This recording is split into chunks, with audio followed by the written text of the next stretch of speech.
Guten Morgen zusammen. Dann wollen wir doch direkt mal anfangen. 10 Uhr. Es ist Zeit für ein neues USA-Webinar. Ich heiße euch alle ganz herzlich willkommen. Wir haben tatsächlich dieses Mal ein Rekordwebinar. Wir haben noch nie so viele Anmeldungen zu einem Webinar gehabt wie heute. 260 Anmeldungen. Wir sind sehr, sehr stolz auf euch. Wir sind sehr zufrieden.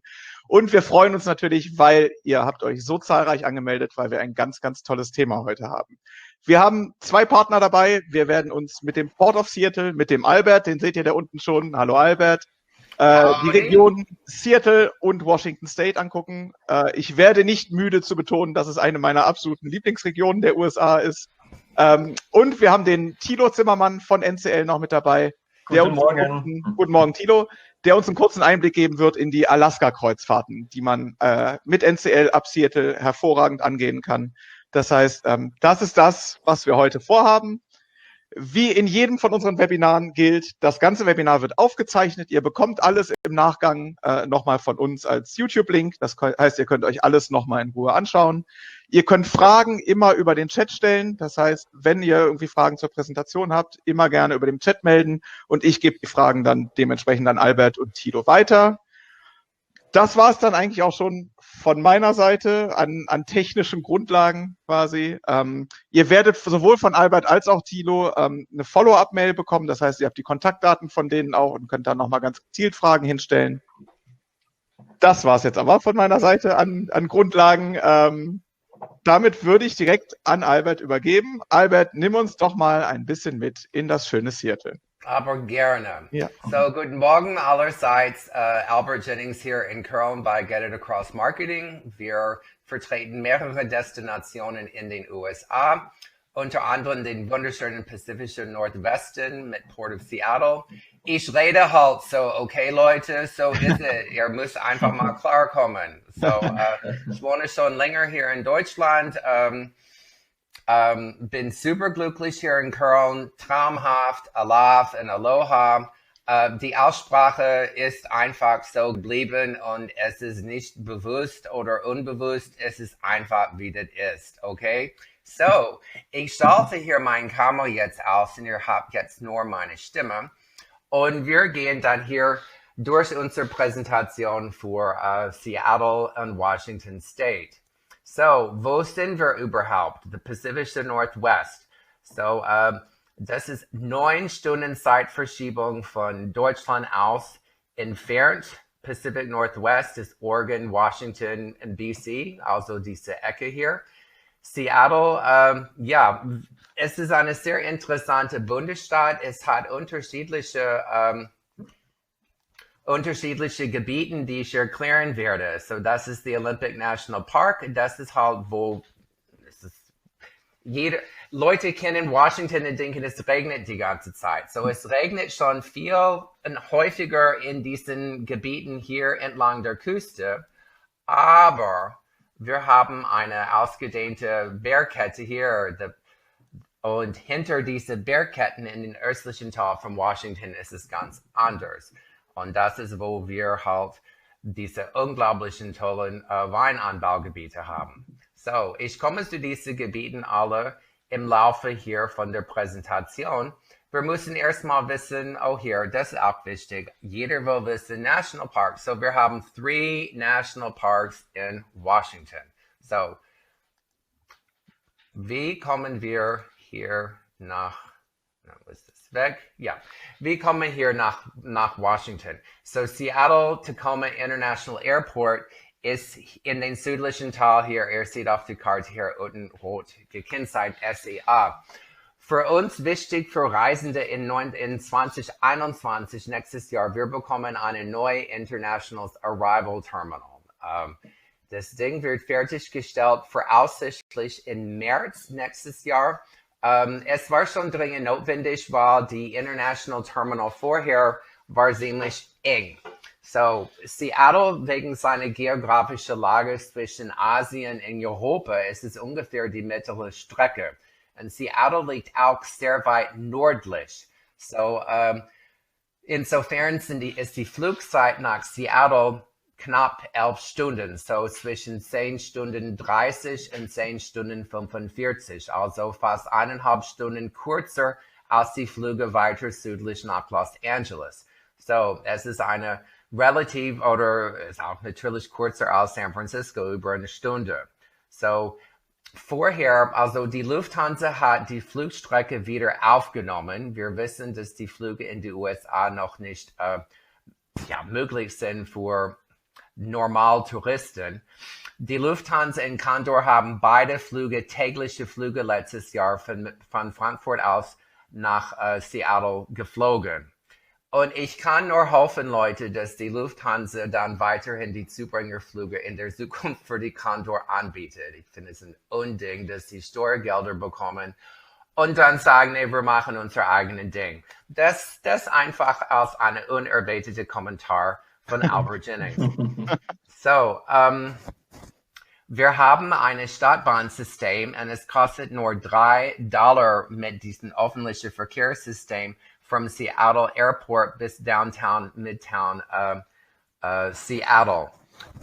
Taxis natürlich und ja, Uber und Lyft sind überall sehr bekannt in den USA. Da kommen sie her.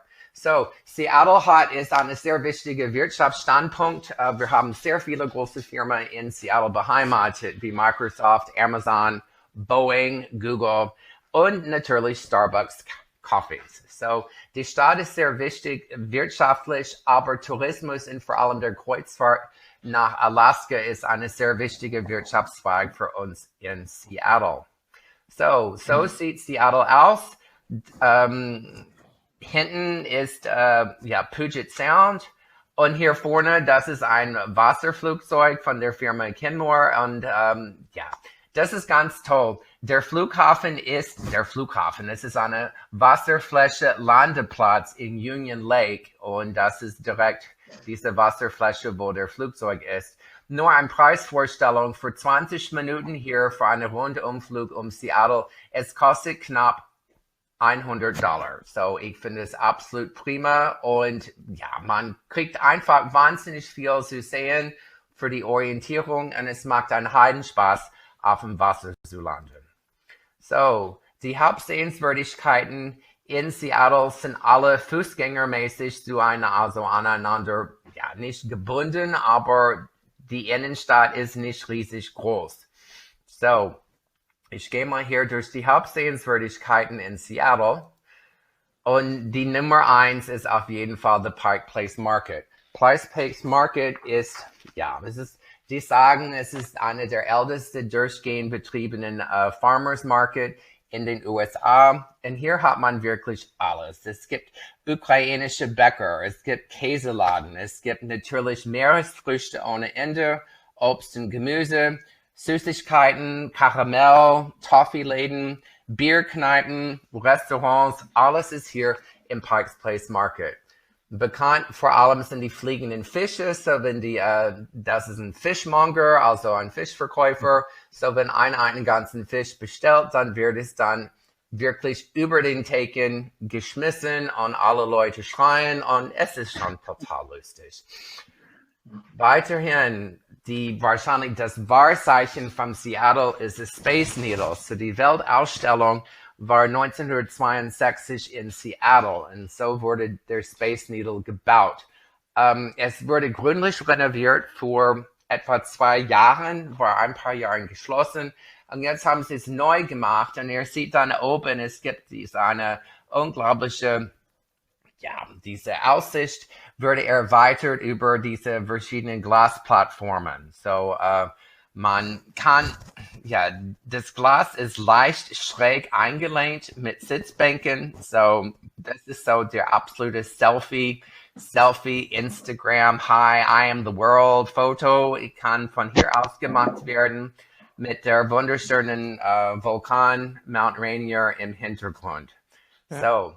Ja, es ist wirklich super. Also als ich da war, um das nur als Anekdote mal einzubringen, da kam eine riesen Nebelwand auf Seattle zu und wir konnten quasi von der Space Needle aus sehen, wie die ganze Stadt in Nebel eingehüllt wurde. Also das war spektakulär, habe ich noch nie gesehen in der Form. Also das war schon war sehr, der dann sehr später über den Nebel? Hinterher waren wir dann mitten im Nebel drin. Also wir wurden eingehüllt quasi. Einvernebelt. Ja, genau.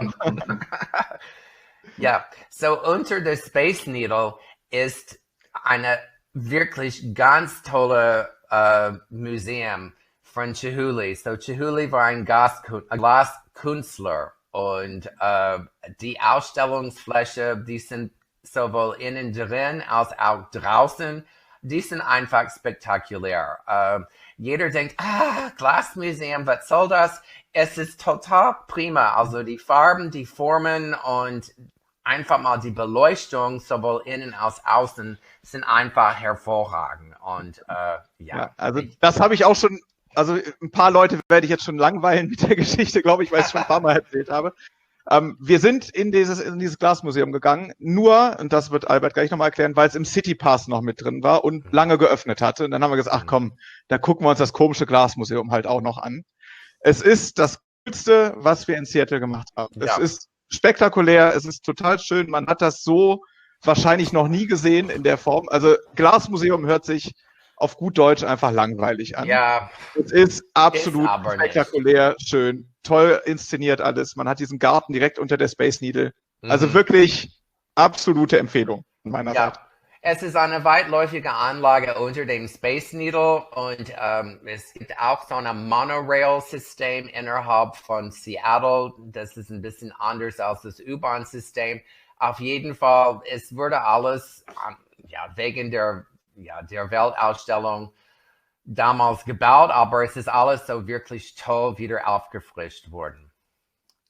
So, the City Pass. So, City Pass ist, es kostet, ich habe gerade die Preise gecheckt, es kostet gerade $86 in US, also in Seattle. Und es verbindet 7 verschiedenen Sehenswürdigkeiten. Das ist eine Ersparnis von 45% von den jeweiligen einzelnen Eintrittskosten in den Sehenswürdigkeiten. Was ich hier betonen möchte, da habe ich noch kein Bild von, ist hier Mopop. So Mopop is the Museum of Pop Culture. Und das ist super toll, weil Seattle hat wahnsinnig viel Pop Culture. Jimi Hendrix ist in Seattle geboren und groß geworden und natürlich Nirvana und Kurt Cobain, der kam von einem kleinen Kaff an der Küste und zog nach Seattle, dann die ganzen Grunge-Musik Ende der 80er, also Mitte der 80er, Anfang der 90er Jahren. Das wird alles dargestellt im Museum of Pop Culture. So, man kriegt auch eine Harbor Cruise, die Space Needle, die Aquarium. Das ist eine super tolle Angelegenheit mit der City Pass, kann ich nur empfehlen. So, das ist nicht in City Pass, aber auf jeden Fall sehenswürdig ist der Boeing-Werk, etwas nördlich von Seattle. So Boeing ist einer der größten Arbeitgeber in Großraum Seattle und in Washington State überhaupt. Das hier ist eine von 5 Fertigstellungsreihen, sage ich mal, innerhalb diesen großen Gebäude. So, das große Gebäude, also ist die mutmaßen, das ist eine der größten Gebäude der Welt. Das ist eine 5 Produktionsreihen und es sind jeweils 6 Flugzeuge in der Produktion auf einmal. So, man geht hier, man geht zu Fuß. Ich mag mein Whiteboard hier wieder an. Man versuche es mindestens. Ist egal. So, man geht hier zu Fuß oben, also wo es orange ist, hier gelb-orange oben. Man ist etwa 20 Meter über das ganze Geschehnisse. Man geht auf unterirdische Gänge, man geht durch unterirdische Gänge, dann Aufzüge ganz hoch und dann kann man entlang oben gucken, wie die ganzen Flugzeuge zusammen gebastelt werden. So. Das sind die Sachen, die ich empfehlen für Touren in Seattle vor einer Kreuzfahrt. So, ich würde schon mindestens 2-3 Tage, komplette Tage in Seattle verbringen. Seattle hat über 200 Kreuzfahrtabfahrten pro Jahr nach Alaska.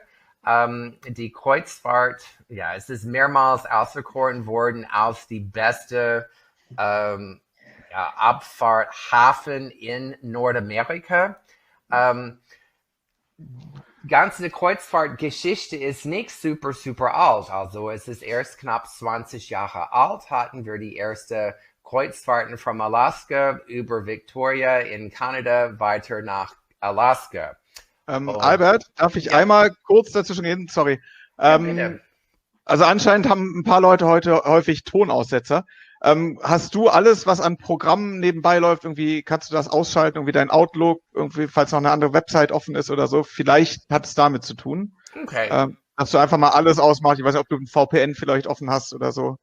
Einfach mal alles aus, was nicht Webinar ist. Vielleicht hilft das dann. Hoffe ich. Ja, schaffe ich mal. Okay.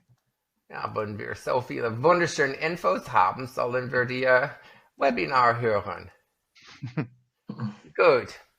Okay, alles klar. Gucken wir mal, ob es jetzt besser läuft. Ich hatte schon einiges auf, so gucken wir weiter. So, okay. Und ich gebe sowieso gleich an meine Kollegen Tilo, aber erstmal hier über die Kreuzfahrten. Über die Kreuzfahrten. So, das, wie gesagt, wir hatten geplant etwa über 200 Abfahrten für 21. Die sind mehr oder minder noch in the books. Wir müssen natürlich schauen, wie das Jahr sich entwickelt und wie Reisen wieder möglich werden. NCL und Oceania haben also zusammen sind 3 Schiffe von der NCL-Gruppe in Seattle beheimatet. Wir haben 2 Kreuzfahrt-Abfahrthäfen und Terminals. So, wir haben das Smith Terminal, ist called Pier 91, und der Bell Street Terminal ist Pier 66. So, ich fange erstmal hier etwas weiter nördlich von der Innenstadt aus mit der Smith Cove Terminal 91. Das ist, wo alle anderen Kreuzfahrtfirmen außer NCL in Oceania ihre Anlaufhafen haben. Und wie ihr seht, das ist eine Double Terminal. Es ist etwa 20 Minuten mit dem Taxi von der Innenstadt. Ja, das ist der größere von den Terminals. Der andere Terminal ist der Bell Street Terminal am Pier 66. Das ist eher in der Innenstadt. Das ist unweit von den Fähren nach Bainbridge Island, also für alle Leute, die Grey's Anatomy gucken, wo Meredith immer dann hinfährt, dann nach Hause zu gehen. Aber wir sind erstmal hier bei Bell Street Terminal. Das ist für NCL in Oceania. Das ist wirklich unweit von den Hauptsehenswürdigkeiten in Downtown Seattle, wie Pikes Place Market und die Brauereien Downtown. So, an dieser Stelle gebe ich an meine Kollegen Tilo ab von NCL. Ja, vielen Dank, Albert. Ja, und herzlich auch willkommen nochmal von meiner Seite. Ich hoffe, mit dem Ton ist es jetzt besser. Ich habe das auch im Chat so ein bisschen verfolgt, dass es bei dem einen oder anderen hakt. Wir hoffen mal, ich habe bei mir alles ausgemacht, Christian, also von daher müsste klappen. Ja, sehr gut. Also nochmal, vielen Dank, Albert. Also ganz ehrlich, ich könnte dir länger zuhören. Ich habe gerade so gedacht, es ist nach diesen ganzen Monaten der, ich sag mal, Entbehrung, wo man nicht reisen konnte, ich glaube, geht euch ähnlich, einfach so toll, das dann zu hören. Und ich habe mich ehrlich gesagt bei den Erzählungen jetzt von Albert daran erinnert, dass ich selber auch mal in Seattle war, Seattle, Vancouver vor Jahren, und diese ganzen Erinnerungen, die kamen jetzt gerade wieder zurück, und ich habe so gedacht, Mensch, also Reisen ist echt schön, es ist einfach irgendwie im Moment grausam so zu sehen, dass man so festhängt und eure Kunden festhängen, aber ich sag mal, wir als NCL sind positiv, und klar, zu Alaska gehört definitiv, so wie Albert schon gesagt hat, die Kreuzfahrten mit dazu, NCL mit dazu, und um euch vielleicht so einen kleinen Ausblick zu geben, warum wir auch positiv ins nächste Jahr schauen, ins Jahr danach sowieso, aber auch schon in 2021 ist, dass wir jetzt zum Beispiel ab Dezember bzw. Januar bei uns die Kurzarbeit wieder zurückgefahren haben. Also wir waren auch, meine Kollegen, ich, jetzt die letzten Monate, wie viele, natürlich in Kurzarbeit und sind jetzt seit Dezember bzw. einige ab Januar dann wieder auf 100%. Und das ist halt eben auch so ein Zeichen, das würden wir nicht machen, beziehungsweise unser Management würde das so nicht entscheiden, wenn wir halt eben nicht auch glauben würden, dass in 2021 das wieder losgeht. Und das wird es auch bei uns. Also wir haben mehrere sozusagen Projekte, die jetzt anstehen mit dem Restart, und das wird hoffentlich auch schnellstmöglich dann kommuniziert. Und von daher gehen wir dann auch aus, dass wir in 2021 Alaska-Kreuzfahrten anbieten können. Und ja, wie Albert schon gesagt hatte, ich glaube, Seattle ist ein wunderschöner Hafen, um Kreuzfahrten zu starten. Und wir machen das mit einigen Schiffen ab Seattle. Wir machen das zum Beispiel mit der Norwegian Sun. Da habe ich euch einfach mal hier ein Bild mitgebracht. Letzte Renovierung in 2018. Wir machen mit der Jewel auch Alaska-Kreuzfahrten, nicht ab Seattle, sondern Seward und Vancouver. Das zeige ich euch gleich nochmal auf einer Routenkarte. Und wir machen es vor allen Dingen mit der Encore und der Norwegian Bliss.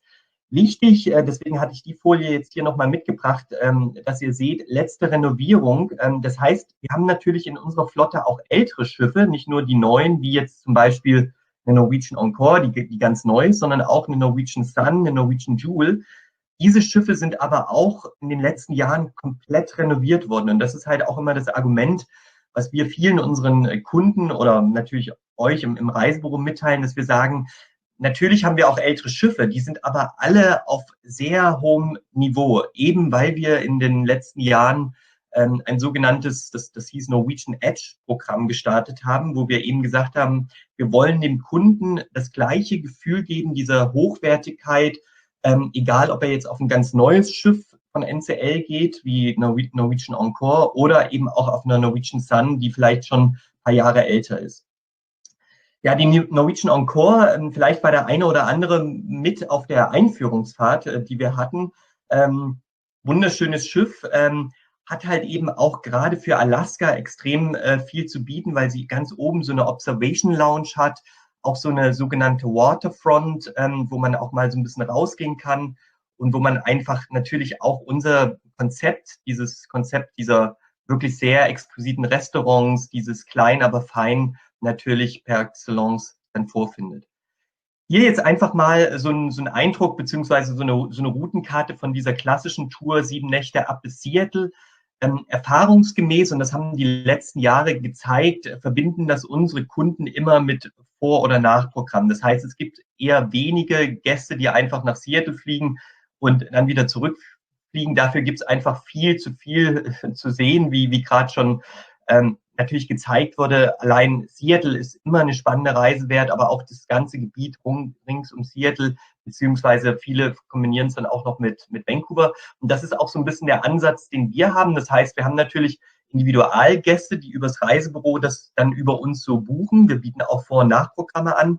Aber es gibt natürlich auch Gruppenpartner, ja, die dann vielleicht sagen, wir basteln selber ein eigenes Programm für unsere Kunden aus. Und ja, man sieht die Eindrücke, natürlich, die Bilder sind jetzt bei strahlender Sonne. Normalerweise gibt es auch in Alaska ab und zu mal Nebel. Dafür können wir aber nichts, ja, das kann schon mal passieren. Aber normalerweise gibt es schon gerade im Sommer in Alaska ganz spektakuläre Momente. Für den einen oder anderen, der sich jetzt wundert, warum auf dem rechten Bild unten da so eine Kartbahn ist, das gibt es oder eingeführt haben wir es bei der Norwegian Bliss und jetzt auch bei der Norwegian Encore. Natürlich kommen ab und zu Rückfragen, ja, was brauche ich eine Kartbahn in Alaska, ja, was mache ich damit?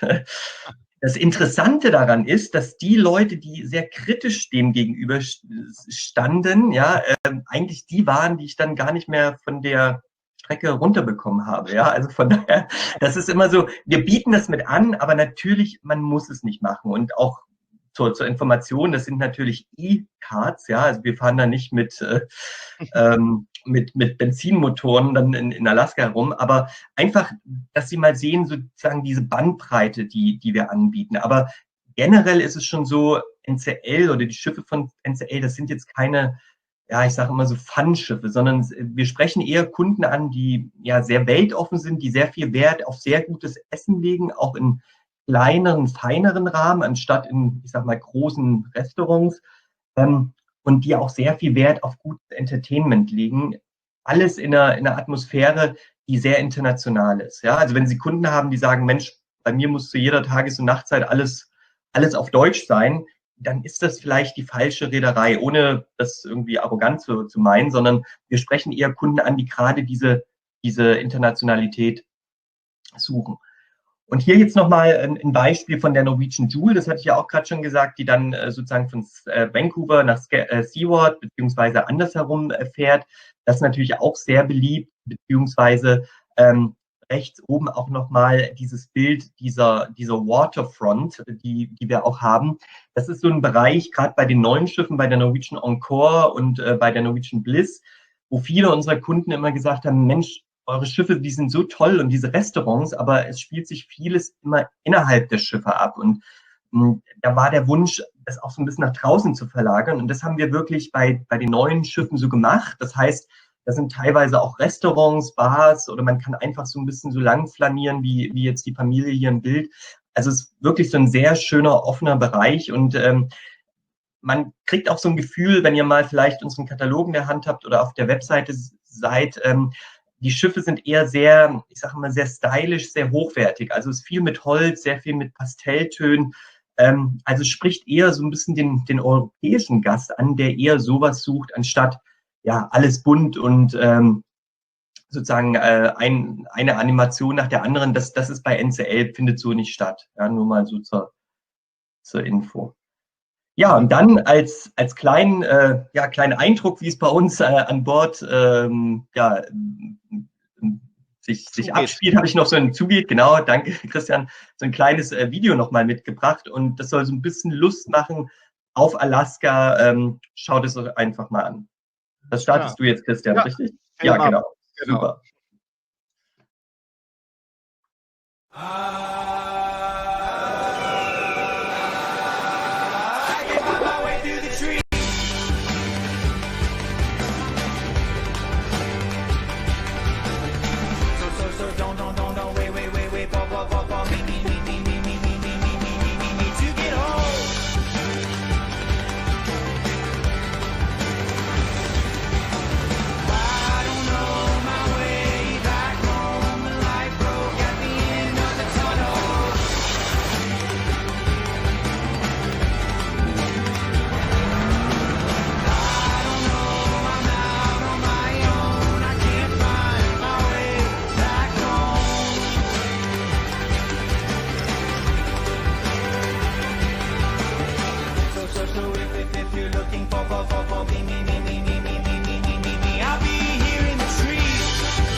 So, ja, ich wollte noch dazu sagen, der Wal, der ganz am Anfang da rausgesprungen kam, das haben wir natürlich mehrfach geprobt, ja, dass das auch genauso passt. Irgendwann hat es dann geklappt. Nein, also ich hoffe, es macht so ein bisschen oder bringt so ein bisschen das Gefühl von Alaska rüber. Ich hatte gerade auch noch gesehen im Chat, genau, Norwegian Airline, nee, sind wir nicht. Das ist die Airline, der Name, und das ist wahrscheinlich auch immer so ein bisschen unsere, ja, wie sagt man auf Englisch, Legacy, der Rucksack, den wir mit uns schleppen. Natürlich, Norwegian Cruise Line verbindet man immer mit Norwegen. Das ist auch gar nicht so falsch, weil der Gründer von NCL war wirklich ein Norweger, daher kommt der Name auch. Der ist nur in die USA ausgewandert in den 60er Jahren und hat da Norwegian Caribbean Line gegründet und daraus ist dann sozusagen NCL entstanden und wir sind als NCL Holding quasi der drittgrößte Player so im Markt. Ja, also es gibt ja die Carnival-Gruppe mit den ganzen verschiedenen Untermarken, dann die Royal Caribbean Group und dann gibt es eben NCLH, also NCL Holding und dazu gehört, wie Albert auch schon am Anfang sagte, auch noch Oceania mit dazu und Regent und eben NCL. Ja, also ganz, ganz wichtig, das so ein bisschen von der Einordnung. Und Kabinen bei der Renovierung, ja, genau auch. Ja, also es wurden eben extrem viel Geld in die Hand genommen, um wirklich nicht nur zu sagen, wir tauschen vielleicht jetzt den Teppich aus, sondern wirklich von Kabinen komplett alles. Ja, also das ist schon ein Riesenprogramm gewesen, was man halt die letzten Jahre aufgelegt hat. Dementsprechend wirklich sehr, sehr schöne Schiffe. Okay, und jetzt gebe ich glaube ich, wenn ich nicht ganz falsch liege, wieder an den Albert. Genau, Albert. Also vielen Dank, Tilo, natürlich, auf jeden Fall. Falls ihr noch Fragen zu NCL habt, einfach über den Chat stellen. Tilo ist bis zum Ende dabei. Können wir dann gleich nochmal drum kümmern. Ja. Albert, bevor wir uns auf den Weg machen, dann beantworten wir die Fragen über Seattle, die dann auch reingekommen sind. So, die Fluggesellschaft heißt Kenmore Air. So, es sind mehrere Flugfirmen, also die diese Wasserflugzeugtouren über Union, also nicht nur von Union Lake aus anbieten, aber die bekannteste ist die Firma Kenmore Air. Genau. Dann hatten wir eine Frage noch zu Boeing. Ob man sich auf jeden Fall im Vorfeld anmelden muss. Ich würde das schon machen. Es heißt The Future of Flight. So, The Future of Flight ist das Programm von Boeing, nicht nur für die Fabrikbesichtigungen, sondern auch für die Ausstellungen auf dem Gelände. So, es heißt Future of Flight. Die bieten fast stündlich Touren an. Ich würde das schon auf jeden Fall, du musst nicht super weit im Voraus das buchen, aber auf jeden Fall nicht am gleichen Tag. Und die letzte Frage für die City Pass Preis ist $86. So, das ist der Going-Preis gerade für City Pass. Viele Reiseveranstalter haben das schon. Ja, es ist bei einigen Veranstaltern einfach so schon im Angebot. So, das waren die Fragen, die ich gesehen habe. Ja, eine Frage war noch da, ob du irgendwie einordnen kannst, zu welcher Jahreszeit man die beste Chance irgendwie auf klare Sicht hat. Das ist ein schwieriges Thema. Ja, ich weiß nicht, ob wann warst du denn da mit deinen Nebelbanken? Ich war tatsächlich im Juni war das. Ja, es ist so. Ich war da auch im Herbst, es hat dann tagsüber geregnet und dann war es klar. Es ist sehr unterschiedlich halt dann vor allem an der pazifischen Küste. Wenn man auf der anderen Seite der Cascade Mountains geht, ist es ganz andere Verhältnisse. So, ich will nicht sagen, oh, du hast diese perfekte View wie hier auf diesem Bild hier, also auf meiner wunderschönen, guck mal, wie grün das alles ist, wie klar die Farben sind. Kann ich wirklich nicht sagen. Also ich kann da vielleicht auch noch eine nette Geschichte erzählen. Ich hatte mal vor Jahren, ich glaube 2-3 Jahren, einen Gruppenpartner, der mich quasi dieselbe Frage gestellt hat und die hatten dann wirklich ein ganz tolles Programm und wir haben dann immer argumentiert, Juni, Juli, das sind schon die Monate, wo erfahrungsgemäß das Wetter am besten ist. Und die hatten dann wirklich eine Gruppe und blöderweise bei dieser Kreuzfahrt waren, glaube ich, von diesen sieben Nächten irgendwie oder 7 Tagen 4 wirklich komplett neblig. Ja, also es war halt eben nicht schlechtes Wetter, es war halt einfach neblig. Und das ist genau das, was immer so ein bisschen passieren kann an der Pazifikküste, diese Nebel. Von daher, aber auf der anderen Seite hatten wir auch schon Gruppen, die im September da waren, wo wir gesagt haben, da kann es vielleicht vom Wetter nicht mehr so toll werden, die dann ganz tolles Wetter hatten. Also von daher ein bisschen schwierig genau zu lokalisieren. Ja. Na klar, die Temperaturen sind natürlich im Sommer die besten, da gibt es keine Frage. Auf jeden Fall, das stimmt. Ja. Aber ja, also ich glaube tatsächlich mit klarer Sicht, mit Regentagen, es tut sich nicht so wahnsinnig viel über die Saisons, sagen wir es mal so. Nein. Aber es ist auch sehr wechselhaft. Also es kann morgens total neblig sein und nachmittags hast du bestes Wetter. Also das ist auch überhaupt kein Problem. Das stimmt. Genau. Gut. So, wir verlassen jetzt Seattle und wir machen eine kleine Rundreise durch den Bundesstaat Washington. Hier auf die Karte seht ihr nochmal die 3 Nationalparks und wo Wine Country gekennzeichnet ist. So, ich fange an mit Mount Rainier National Park. Das ist ein Vulkan. Wir haben mehrere Vulkanen. Der bekannteste Vulkan war Mount St. Helens. Dieser Berg ist vor 40 Jahren explodiert und das war weiter südlich, war schon sehr verheerend. Mount Rainier ist wirklich, es hat wunderschöne Wanderwege und ihr seht dann hier vor allem im Frühling und im Sommer sehr viele Wildblumen auf den Wiesen.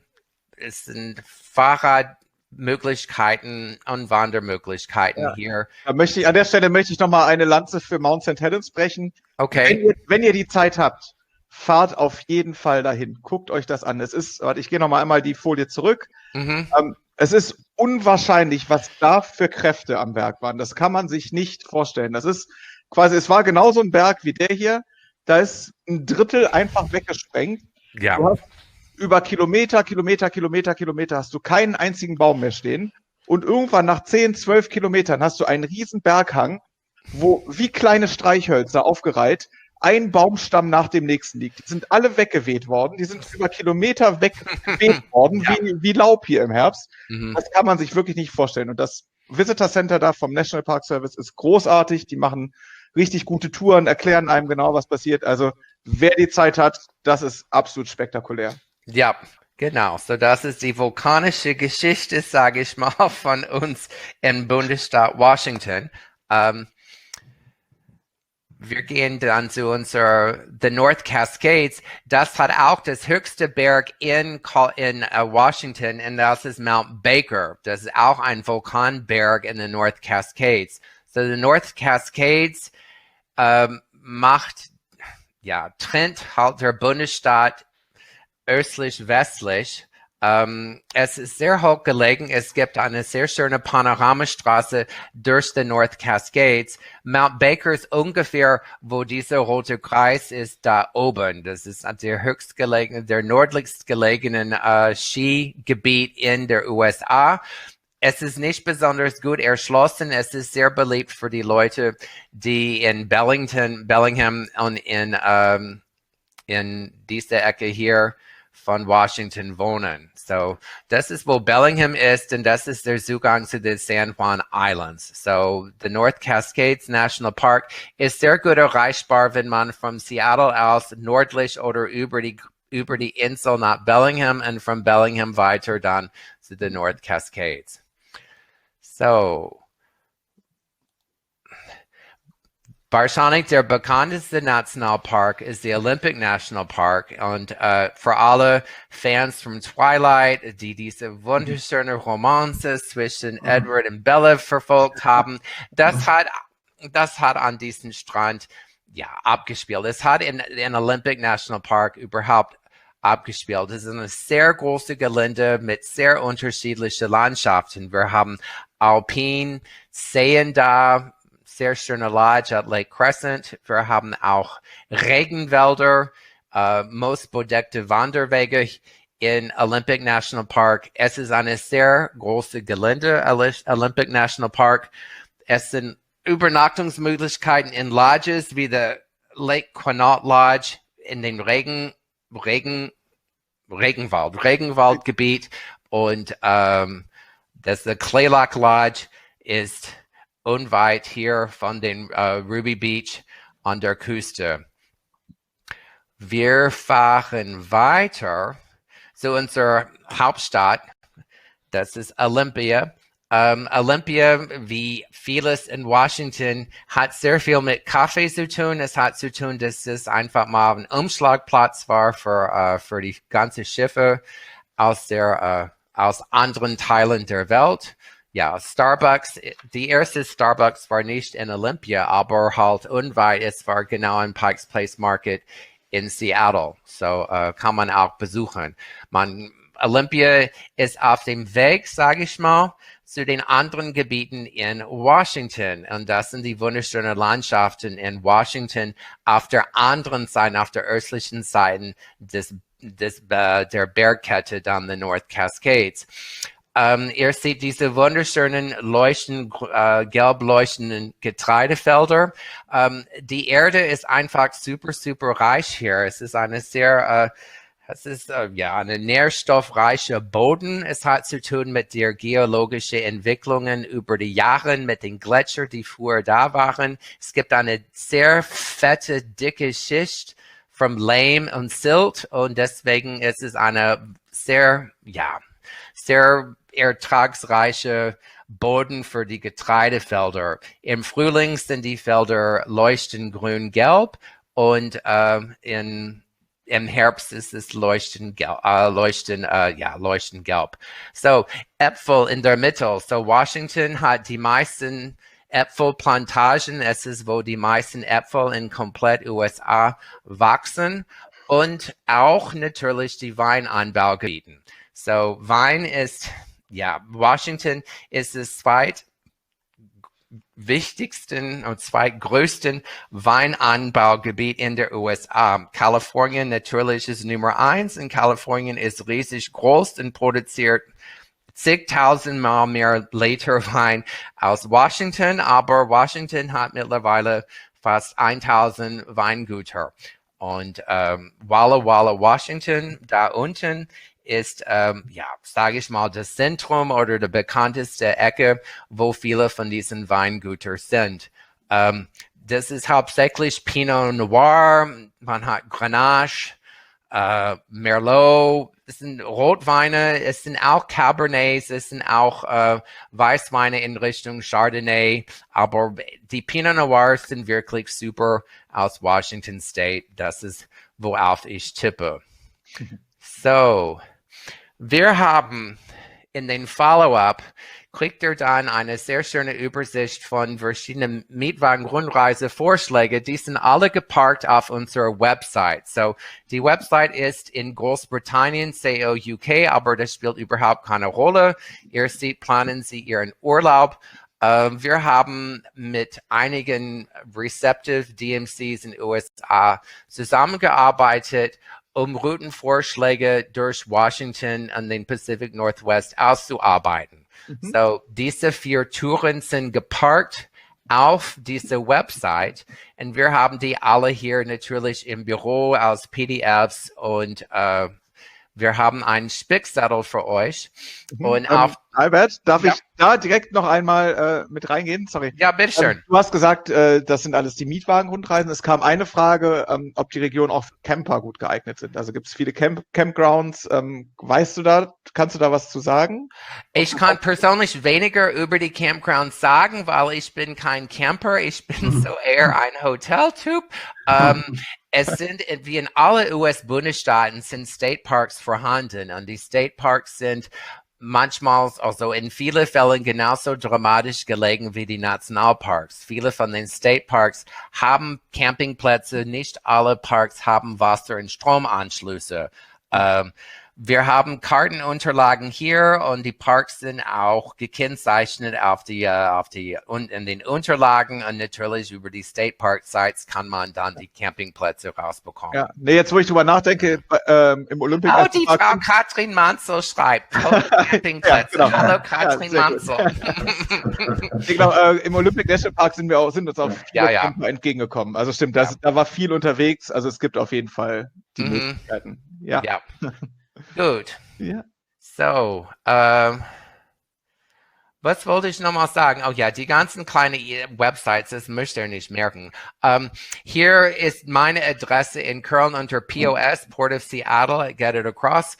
Wir haben so eine Art Spickzettel, so eine Toolkit für euch mit Links zu Videos, zu Bildunterlagen und wie gesagt, zu diese verschiedenen Rundreise-Vorschläge durch Washington. Das sollte alles dann euch helfen, dann halt die Tour nach Washington zusammenzubasteln. Die USA-Spezialisten natürlich können alle wunderschöne, maßgeschneiderte Rundreise zusammenbasteln für die Kunden, auch in Anschluss vor oder nach einer Kreuzfahrt nach Alaska. Einige der größeren Veranstalter haben auch verbesserte Software und Buchungsprogramme auch für maßgeschneiderte Mietwagen-Rundreise. Wir wissen schon, dass das ist, wohin die Reiserichtung ist. Es hat zu tun mit die Gewährleistungen von Reiseteile oder Reisebausteine innerhalb so einer geschützte private Reise im Ausland. Und das ist, wo diese Programme und wo die Mietwagen-Rundreise so besonders beliebt sind. Und das wird weiterhin der Fall, auch genau wie Camper, wie die Fragen sind. So, Tilo, Ich komme wieder zu dir. Sehr gut, sehr gut. Ja, Tilo, ich möchte dir als erstes mal die Gelegenheit geben, mich zu verteidigen. Es kam ein Kommentar im Chat, den lese ich einfach mal vor und du kannst da gerne was zu sagen. Ja, gerne. Es wurde geschrieben, ich gebe zu, ich dachte, dass auch NCL für die Spaßfraktion ist. Ja, genau. Rollschuh-Sports und so weiter alles an Bord ist. Und eher das Hapag-Lloyd bzw. Oceania für das Hochwertige. Ja, das ist immer interessant und das ist auch so die Wahrnehmung und da stellen wir halt immer fest, also ich bin jetzt schon relativ lange bei NCL, seit 2003 und habe, wie gesagt, diese Diskussion und auch so ein bisschen diese Wahrnehmung von vielen immer wieder erlebt. Und das Tolle ist dann, wenn Reisebüros mit auf unsere Schiffe mal gehen, gerade bei diesen Einführungsfahrten, dann kommen ganz viele zurück und sagen, oh wow, habe ich mir gar nicht so vorgestellt. Ja, da gibt es zum Beispiel auch so diesen Thema Haven-Bereich bei uns oder diese Restaurants und die sind dann immer begeistert, wie hochwertig und wie anders es bei uns ist. Natürlich kann man bei uns Spaß haben, ja, also das ist nicht verboten, Gottes Willen. Und natürlich haben wir auch die ein oder andere Rutsche, gerade zum Beispiel auf der Epic, was ein ganz tolles Familienschiff auch ist. Und auch auf den anderen Schiffen sind natürlich Familien herzlich willkommen. Ja, also das ist jetzt, Oceania geht ja schon so ein bisschen eher in die Richtung, dass man sagt, eher alles so ein bisschen ruhiger. Gut, Hapag-Lloyd ist natürlich noch eine ganz andere Nummer. Bei uns ist es, glaube ich, so eine Kombination aus beiden, dass man halt sagt, auf der einen Seite doch hochwertig, aber man hat zum Beispiel seine Kinder mit dabei und die können diesen ganz tollen Kinderbereich bei NCL nutzen und man hat vielleicht sogar mal eine andere Kabine. Man hat zum Beispiel nicht eine Außen- oder Balkonkabine, sondern man hat eine Kabine in unserem sogenannten Haven-Bereich. Also gern auch mal auf unsere Seite gehen, Haven, oder mich direkt anschreiben, das kann ich dann auch noch ein bisschen besser erklären.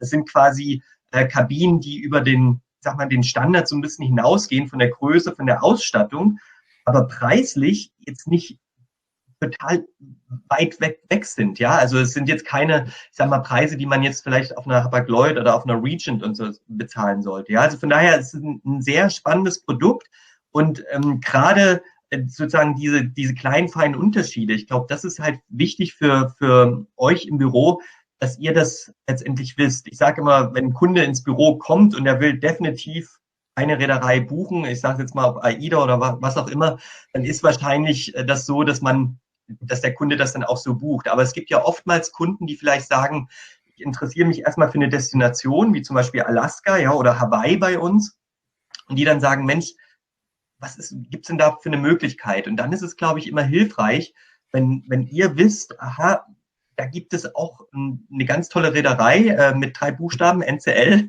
und bietet das an, ja, also von daher, aber wenn es da noch mehr Bedarf gibt zur Schulung oder zu mehr um noch Unklarheiten zu beseitigen, schickt mir auch gerne eine E-Mail.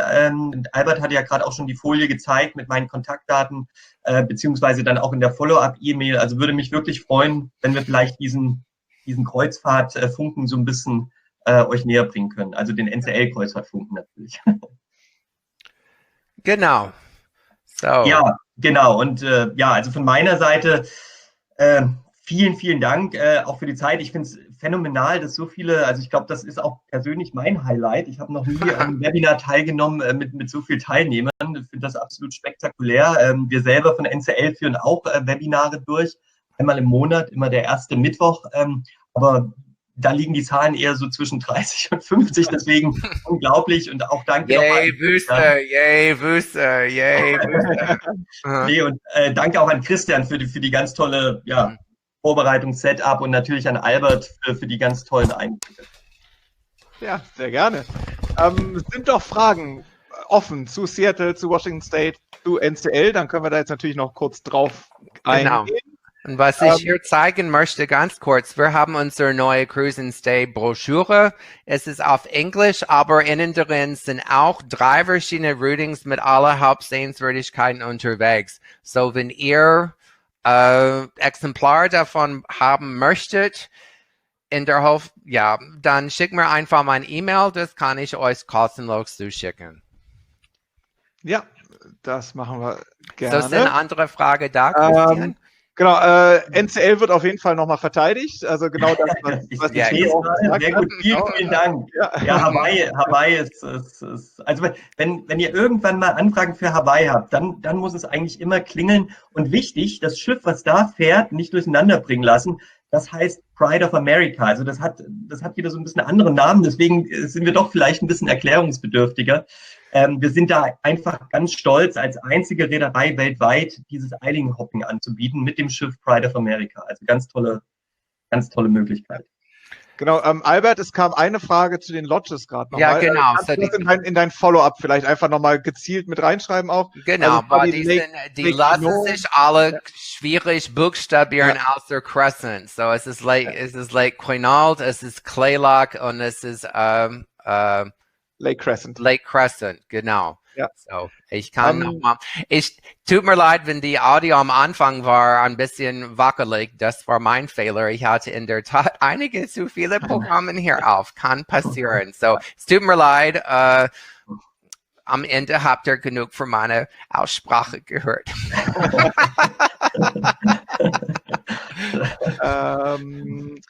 So, dann, ich gucke kurz, ob noch Fragen mit dabei sind im Chat. Ich sage danke für alle Leute, die mich Hallo sagen. Das ist total nett. Hi Pia, hi Katrin, hi Angret.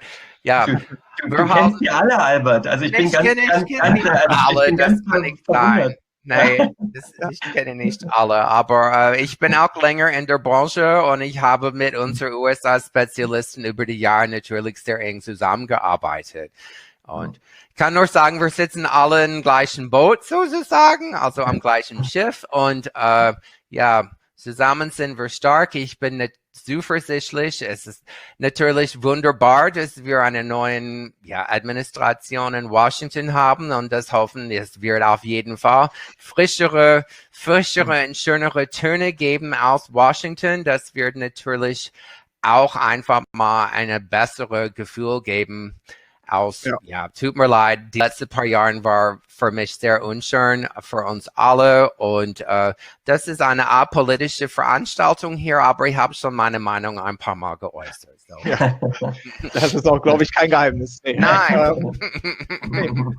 Mir ist gerade aufgefallen, das ist ja tatsächlich das letzte Webinar in diesem Jahr auch gewesen. Wow. Das heißt, ich wünsche euch allen natürlich eine frohe Weihnachtszeit, einen guten Übergang.